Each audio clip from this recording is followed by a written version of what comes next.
శ్రీ సాయినాథాయ నమః. శ్రీ సాయి సచ్చరిత్రము 40వ అధ్యాయము. బాబా కథలు. దేవుగారి ఇంటిలోని ఉద్యాపనకు బాబా సన్యాసి వేషములోని మరి ఇద్దరిని తోడ్కొని పోవుట, హేమాడ్ పంతు ఇంటికి ఫోటో రూపంలోని పోవుట. ఈ అధ్యాయములోని 2 కథలు చెప్పుదుము. ఒకటి, దహన్లోని బీవీ దేవుగారింటికి వారి తల్లి ఆచరించిన ఉద్యాపన వ్రతమునకు బాబా వెళ్ళుట.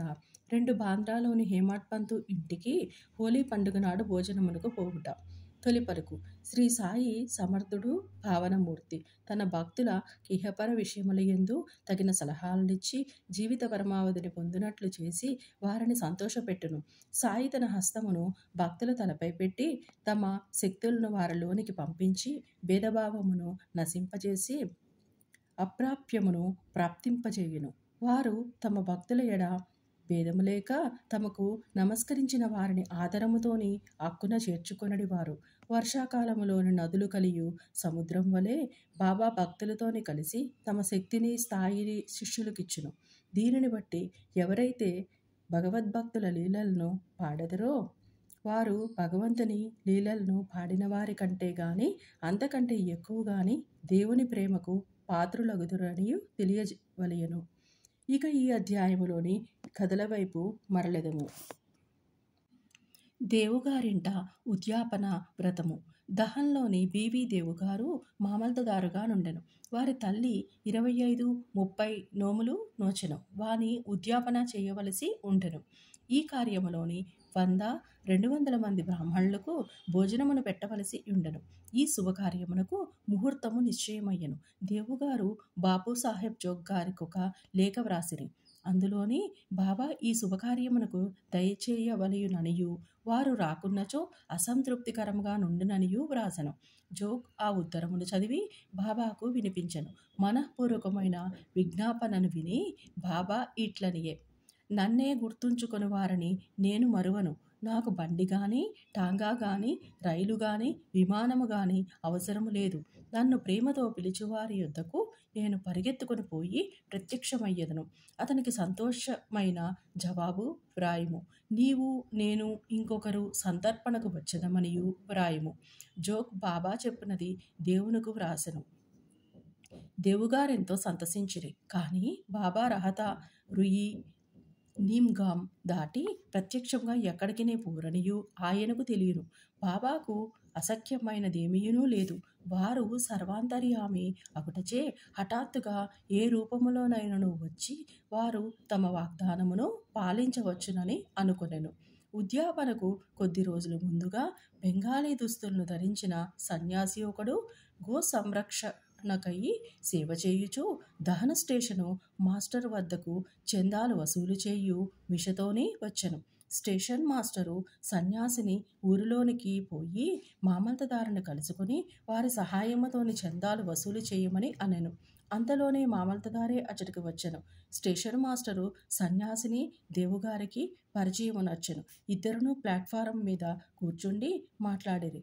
దేవు ఊరిలోని ఏదో మరొక చందా పట్టి రావు సాహెబ్ సరోత్తమ శెట్టి నడుపు చుండుటచే ఇంకొకటి ఇప్పుడే తయారు చేయుట బాగుండదనియు చెప్పి 2 లేదా 4 మాసముల పిమ్మట రమ్మనెను. మాటలు విని సన్యాసి అచటి నుంచి పోయెను. 1 నెల పిమ్మట ఈ సన్యాసి ఒక టాంగాలోని వచ్చి 10 గంటలకు దేవుగారి ఇంటి ముందర ఆగెను. చందాల కొరకు వచ్చనేమో అని దేవు అనుకొనెను. ఉద్యాపనకు కావలసిన పనుల్లోని దేవుగారు నిమగ్నులై ఉండుట చూచి తాను చందాల కొరకు రాలేదనియు భోజనమునకై వచ్చిననియు సన్యాసి చెప్పెను. అందుకు దేవు, మంచిది, చాలా మంచిది, మీకు స్వాగతము, ఈ గృహము మీదే అనెను. అప్పుడు సన్యాసి, 2 కుర్రవాళ్ళు నాతో ఉన్నారు అనెను. దేవు, మంచిది, వారితో కూడా రండు అనెను. ఇంకా 2 గంటల కాలపరిమితి ఉండుటచే వారి కొరకు ఎచ్చటకు పంపవలయుననియు అడిగెను. సన్యాసి ఎవరిని పంపవలసిన అవసరము లేదనియు తామే స్వయముగా వచ్చదమనియు చెప్పెను. సరిగా 12 గంటలకు రమ్మని దేవు చెప్పెను. సరిగా 12 గంటలకు ముగ్గురు వచ్చి సంతర్పణలోని భోజనమును చేసిన పిమ్మట వెడలిపోయిరి. ఉద్యాపన పూర్తి కాగానే దేవుగారు బాపు సాహెబ్ జోగుకు ఉత్తరం రాసెను. అందులోని బాబా తన మాట తప్పెననియూ వ్రాసెను.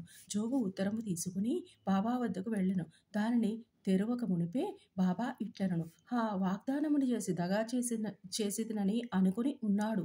ఇద్దరిలోనూ కూడా నేను సంతర్పణకు హాజరైతిని, కానీ నన్ను పోల్చుకొనలేకపోయేననియు వ్రాయుము.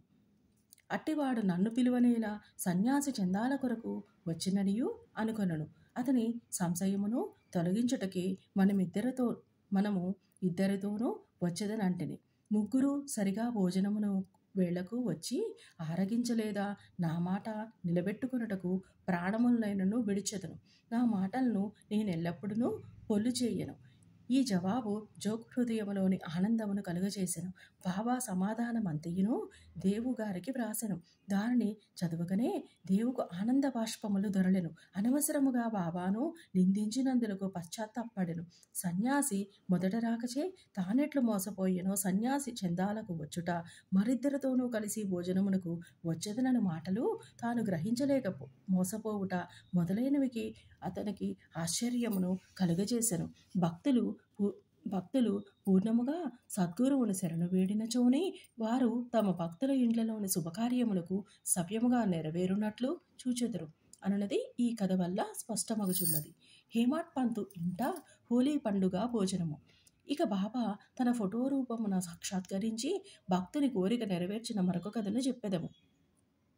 1917 సంవత్సరము హోలీ పండుగ నాడు వేకువజామున హేమాడ్ పంతుకు ఒక దృశ్యము కనిపించెను. చక్కని దుస్తులు ధరించిన సన్యాసి వలె బాబా కనిపించి నిద్ర నుంచి లేపి ఆనాడు భోజనమునకు వారింటికి వచ్చేదననియూ చెప్పెను. ఇట్లు తనను నిద్ర నుంచి లేపినది కూడా కలలోని భాగమే. నిజముగా లేచి చూచేసరికి సన్యాసి గాని బాబా గాని కనిపించలేదు. స్వప్నమును బాగుగా గుర్తుకు తెచ్చుకొనగా సన్యాసి చెప్పిన ప్రతి మాట జ్ఞాపకమునకు వచ్చెను. బాబా గారి సహవాసము 7 సంవత్సరముల నుంచి ఉన్నప్పటికీ, బాబా ధ్యానము నెల్లప్పుడూ చేయుచున్నప్పటికీ, బాబా తన ఇంటికి వచ్చి భోజనము చేయుననియు అతడు అనుకొనలేదు. బాబా మాటలకు మిగులు సంతసించి తన భార్య వద్దకు పోయి, ఒక సన్యాసి భోజనమునకు వచ్చును కావున కొంచెము బియ్యము ఎక్కువ పోయవలెననియూ చెప్పెను. అది హోలీ పండుగ దినము. వచ్చువారెవరనియూ ఎక్కడి నుంచి వచ్చుచున్నారనియూ ఆమె అడిగెను. ఆమె అనవసరముగా పెడదారి పట్టించక, ఆమె ఇంకొక విధముగా భావింపకుండునట్లు జరిగినట్లుగా చెప్పనించి తాను గాంచిన స్వప్నమును తెలియజేశాను. షిరిడీలోని మంచి మంచి పిండి వంటలను విడిచి బాబా తన వంటి వారింటికి బాంద్రాకు వచ్చునా అని ఆమెకు సంశయం కలిగెను. అందులోకి హేమాడ్ పంతు, బాబా స్వయముగా రాకపోవచ్చు, కానీ ఎవరినైనా పంపవచ్చును కనుక కొంచెము బియ్యము ఎక్కువ పోసినచో నష్టము లేదనెను. మధ్యాహ్న భోజనమునకై ప్రయత్నములనియును చేసిరి. మిట్ట మధ్యాహ్నమునకు సర్వమును సిద్ధము అయ్యెను. హోలీ పూజ ముగిసెను.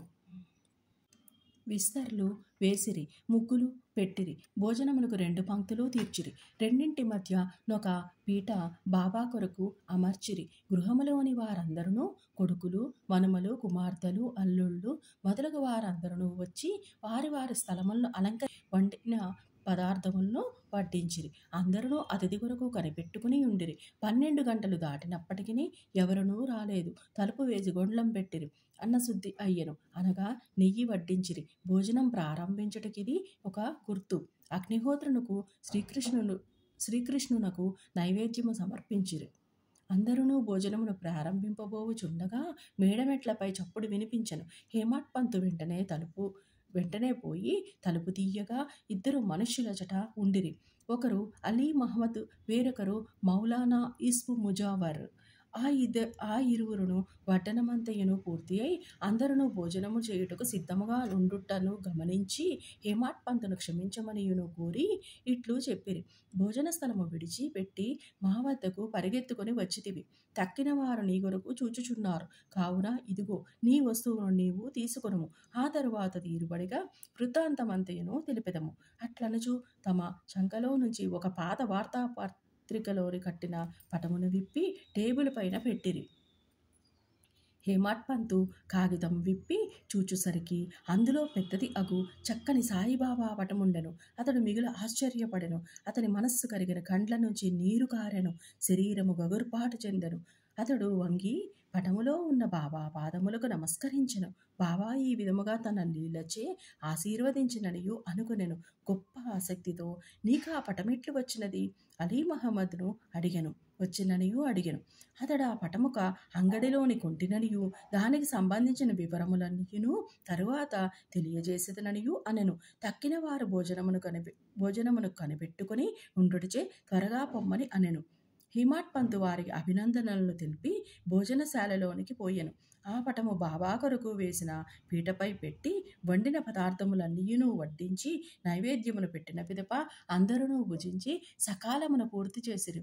పటములోని ఉన్న బాబా యొక్క చక్కని రూపును చూచి అందరూ అమితానందభరితులైరి. ఇదంతయును ఎట్లా జరిగిననియు ఆశ్చర్యపడిరి. ఈ విధముగా బాబా హేమాడ్ పంతుకు స్వప్నములోని చెప్పిన మాటలను నెరవేర్చి తన వాగ్దానమును పాలించుకొనెను. ఆ ఫోటో వివరములు అనగా అది అలీ మహమ్మద్కి ఎట్లు దొరికెను, అతడు ఎందుకు తెచ్చెను, దానిని హేమాడ్ పంతుకు ఎందుకు ఇచ్చెను అనునవి వచ్చే అధ్యాయములోనే చెప్పుకుందాము. శ్రీ సాయినాథాయ నమః. 40వ అధ్యాయము సంపూర్ణము. సద్గురు శ్రీ సాయినాథార్పణమస్తు. శుభం భవతు.